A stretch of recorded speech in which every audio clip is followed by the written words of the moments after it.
Ici Marie-Louis Leroux, et sur ma chaîne, je vous parle de personnalités célèbres. Cela peut être des stars contemporaines ou des figures célèbres du passé. Abonnez-vous si ce sujet vous intéresse.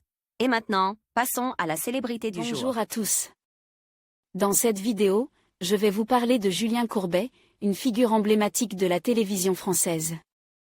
Nous allons explorer son parcours, ses émissions les plus marquantes et son impact sur le paysage médiatique. Que vous soyez fan de ses émissions de divertissement ou que vous souhaitiez en savoir plus sur sa carrière, je vous invite à rester avec moi pour découvrir les facettes fascinantes de cet animateur incontournable. C'est parti!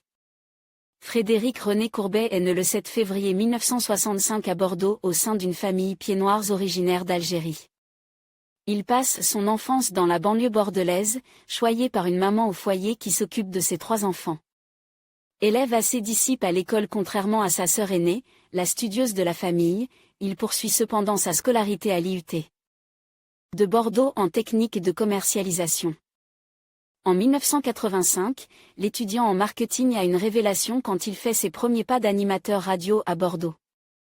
Un véritable déclic a lieu, il décide de poursuivre dans cette voie.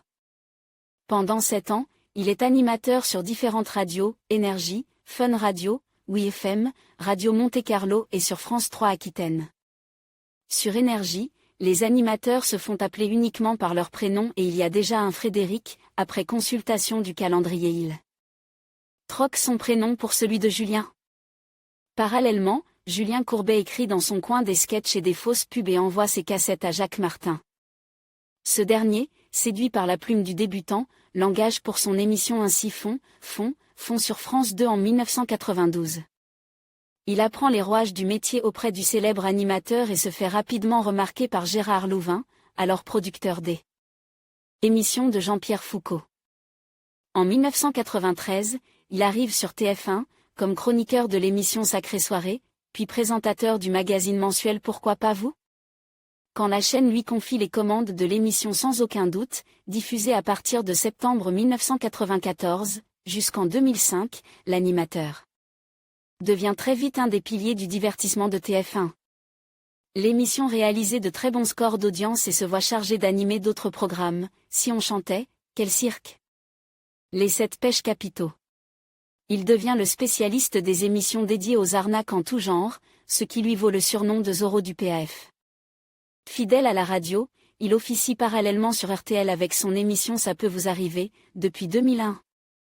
En septembre 2008, Julien Courbet rejoint France 2 pour animer la case de l'Access Prime Time avec Service Maximum.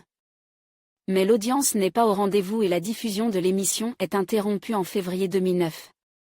Après cet échec, Julien Courbet se tourne vers l'animation d'émissions de jeux avec En toutes lettres à la rentrée 2009. La chaîne Equidia confie également au cavalier émérite le programme Mise en selle en septembre 2009.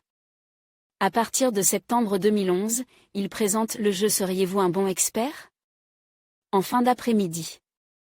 Mais début mars 2013, l'animateur annonce via le réseau social Twitter que son émission Seriez-vous un bon expert ? Ne sera pas reconduite.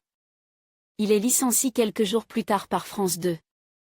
En mai 2018, il annonce son départ de C8 à la fin de la saison et son arrivée sur la chaîne M6 à la rentrée de septembre.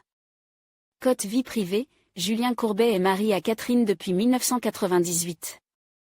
Le couple a 2 enfants, Lola, née en 2000, et Gabin, né en 2001.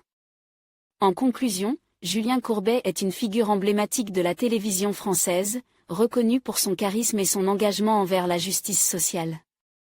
Son parcours, marqué par des succès variés dans le domaine du divertissement et de l'information, témoigne de sa capacité à captiver et à informer le public. Que ce soit à travers ses émissions de médiation ou ses interventions sur des sujets de société, il continue d'influencer le paysage médiatique français. Merci de nous avoir suivis dans cette exploration de sa carrière.